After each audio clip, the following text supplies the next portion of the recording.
I'm very happy to announce that we launched here at Rapid 2019 our automotive colors and neon colors. So what you see here are typical automotive parts.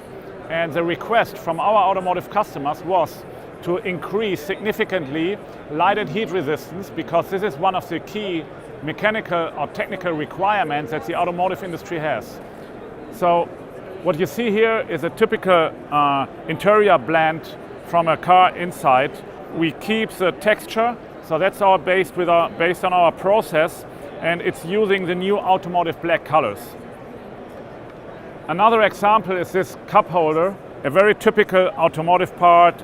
We are keeping the structures, the textures with our process, and it's colored with Automotive Black.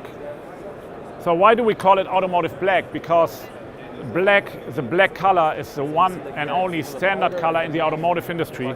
All other colors will differ a bit from company to company. Any other color that our customers are interested in, we can speak about, and we can develop another customized color. It can be a red, it can be a blue, that meets these standards as well.